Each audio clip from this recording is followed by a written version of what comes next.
Honorable, all of those titles, I feel like they go. Honorable Robert Kyagulanyi, I'm so glad to be here. How are you doing? Pleasure's mine. Thank you very much, Robin. I'm very glad to be hosted by you after a very long time. Thank you for hosting me. I feel like you've hosted me.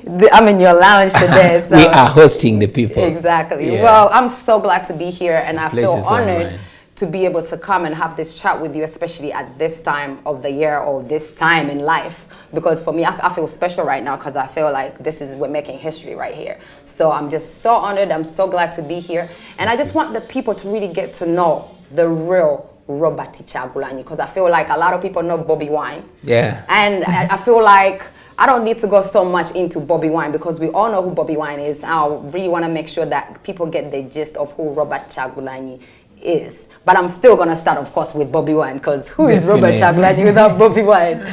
So, Bobby, I remember when I first met you, I was 15 years old. Yeah. And somehow, in my head, to me, you seemed a leader because you came to London. I was in London at the time, and you came and it was a music show. It was you, Baby Cool, it was Ziggy D. Yeah. Back in the days. And I was like, but out of everybody, you were the one who came to us trying to figure out what we're doing, because we were a part of a youth group, and you took the time to come and find out what we were doing. And I remember you giving us this talk, really inspiring us and telling us to continue what we're doing. Yeah. And for me, I didn't even know that one day you'll be standing for president. So now, at that time, when you were Bobiwine, I think it was like maybe 2003. Probably. Yeah, thereabout. Had it occurred to you yet that you would stand for president? No, not even 3 years ago did it occur to me that I would stand for president. As a matter of fact, until 3 years ago, I did not know that I would get involved in this thing they call politics. But here we are, Wow. And you're here. Which is crazy, because listening to your music too, throughout the years, it's always been message. Well, there's been lots of music with a message, and you're always about the underground people, the ghetto people, and whatever is oppressing us. And for everybody else, for me personally, I would think you had that vision before, which is crazy you didn't. So what was driving you in your music to sing about these issues? Because someone would think it's because you are waiting for this point right now. Well, Robin, my life has been exactly what people have been seeing. I'm a ghetto youth, and that's something I'm proud of. That's my identity. I'm a ghetto child. I was born and raised in Kamocha here. I met up with a few friends who together we refuse to be identified by the circumstances. We refuse to be identified by where we come from. We decided to be identified by what we think, but by what we envision. So we got together with friends and started singing. But again, like until we met in London, and then thereafter, our music was about identifying ourselves, about sending out a message. I've said it before, and I'll say it on this show, that I got into music not because I wanted a lot of money. I could have made money anyway. Yes. Not because I had an amazing voice. I'm not sure I have the best voice, but because I had something to say. I had people to represent. I had issues that I wanted to speak out through my music. And our music has always been expression and, presenting our identity. I am this bad man from Kamocha. Yes. That is us. Yes. So it is through music that we've been presenting ourselves. However, we've been having challenges that we've been wanting to talk about, and indeed, we've been talking about them until there came a time where we could not just continue talking, but we had to act about them. Right. And that is 3 years ago. I was chatting with my brother and friend Nubian, and we are like, hey, wait a minute. We've been like all our youthful life dismissing politicians, complaining, and entangling and disassociating ourselves with politics or the way we are being governed. But hey, when is this going to stop? How about we get into there and change it from there? Yes. And fast forward, here we are. I ran for MP We won overwhelmingly with close to 80%. But again, that was not enough, because when I got into parliament, oh man, it was a whole lot of mess. And I said, wait a minute. If it can't be changed in parliament and it's changed in state house, yes, we'll go there. Like I said before, they did not allow the parliament to come to the ghetto, but the ghetto decided to go to the parliament. And we realized ghetto affairs wouldn't be addressed in the parliament. So right now the ghetto is going to the state house. Right, right. That's what's up. So now, going back to the music, while you were doing all this music, and you know, you're seeing politics, and you're singing about all these issues that are going on. Yeah. The topics that were in there. So were you just, because for me, I really want to base on this, because for me the music is what got me to fall in love with Bobiwine music, because again it was purpose driven. Yeah. So now all these issues that were in your music, how do you see yourself attacking every single, because there's so many issues in there and so many issues that you're gonna have to deal with. Yeah. So now how are you going to bring your music out of how you, because your music is what makes us love you. We don't know Robert Chagulanyi, we know Bobiwine. Is your music that makes us love you. So how are you going to take whatever message that's in your music and put it in your actions? Well, music is the verbal part of us. We artists are like journalists. We're like public commentators. We're like painters, artists, cartoonists. I'll borrow words of one great artist from Acholi, and his name was Okot Pibitek. This guy died, I think, before I was born. He died in 1980, so I'm told. But he one time said, we artists are mirrors of society. We only reflect what's happening in society. Exactly. So my music for a long time was a simple reflection of what's going on in our society. The sufferation, the excitement, the carelessness, the moral decay, the need for behavior change, the issues that are in society. So that's what my music, or our music, has been about. And yeah, we've done pretty well communicating that, and I'm sure the ghetto youth that come are picking inspiration from us are doing the job even better. However, there was a time of talking about issues. Yes. Now is a time of acting upon the issues. Yeah. So now you pretty much, you still do music, but it's been made difficult for you to even do music anymore. I still do music. Yeah, you still do it. Yeah. So I'm just saying, like, it's been made difficult for you to even do performances and stuff like that. So not difficult, it's been made impossible. Impossible, yeah. So now, are you going to drop the music when you go into the said house?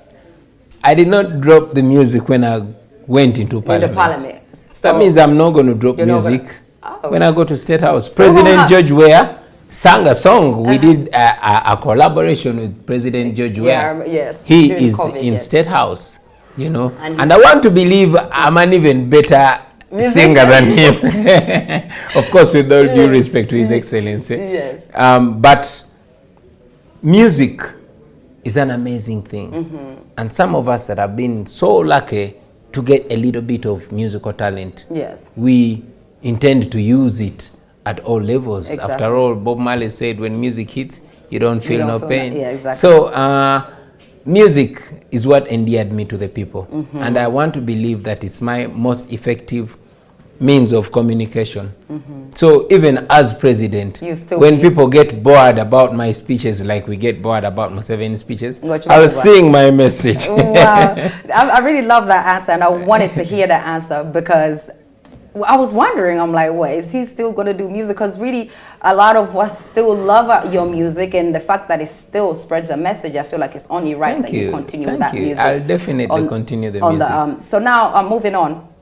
While I was in America, you made, of course, that's when you went into parliament. And we saw so many things going on. And I have to say, the most famous thing about Ugandan parliament is the fight. It's that fight, crazy. Right? Now, I have to talk about that fight because a lot of my fans are not Ugandan, but they do know Uganda because of that fight. Wow. A lot of them used to know Uganda as Idi Amin. People will ask me, Uganda, Idi Amin? Now they're like, Bobiwine? Because of the fight, not in a negative way also, the fight, but it's because they know that you're a revolutionary all over the world. And when you came to America, you graced Time magazine. So where that puts you in the world is big. So the reason why I want to talk about this fight, I know it's a negative point, but I want to talk about it because I felt like that's it's a revolution. Like it came from let's stop talking. Yeah. We're ready to like, look, you're not listening, we're going, we're going straight on. Down. So tell me, like at that moment, what even led to this fight? Because for us, we just see things, we just see whatever's happening, but we don't even know what led to it. Did somebody budge somebody? What happened that day? Well, for starters, I hate to remember it. And again, I'm sad that Uganda as a country is known mainly for the wrong things. Exactly, yes. The dictatorship of Idi Amin, the atrocities of Yoweri Museveni, and now the absolute abrogation of our constitution. Exactly. The attack on the parliament and things of the kind. I'm not proud as a Ugandan to be talking about my country and having to talk about those issues. But again, it's such pain that opens our eyes to wider things. Now, this is how it happened. I'm not a violent person. And indeed, when the shameless Majezi was tabling or was planning to table that bill to change our constitution and make Museveni president for life, we tried to reject it. Because I'm a singer, I led the members of parliament into song. We sang the national anthem over and over and over and over and over again, to block that. And yes, it had picked momentum. That is when the SFC, that elite military group that got Museveni, it was commanded by his son then, raided parliament, beat up everybody, the Honorable Namboze. So they caused the ruckus. They caused the ruckus. They started beating up everybody. Honorable Namboze has never recovered from that. She broke her spine.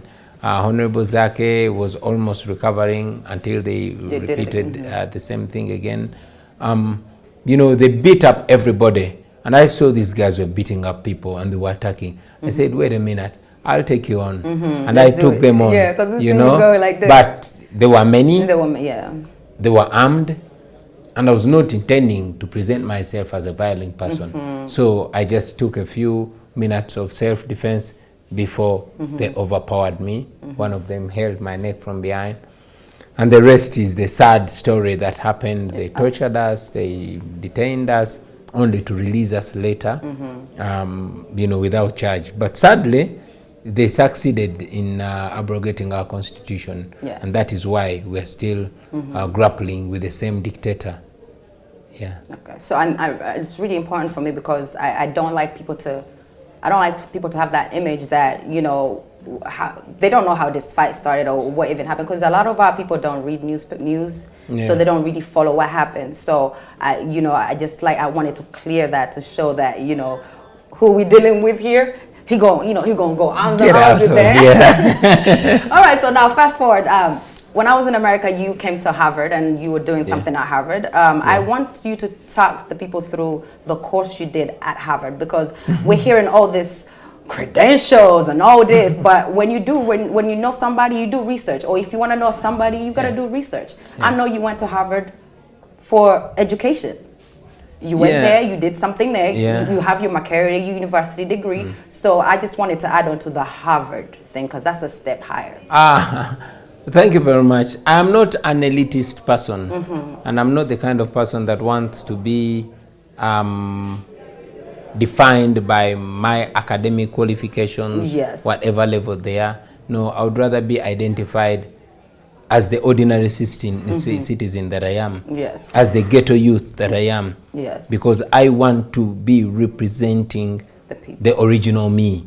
I want to be representing where I come from. I am here not because of the so-called elites of this world. I'm here because of the ghetto people that put trust in me and say, Bobby, go there and say that stuff to those people. But anyway, I went to school like any other ghetto child.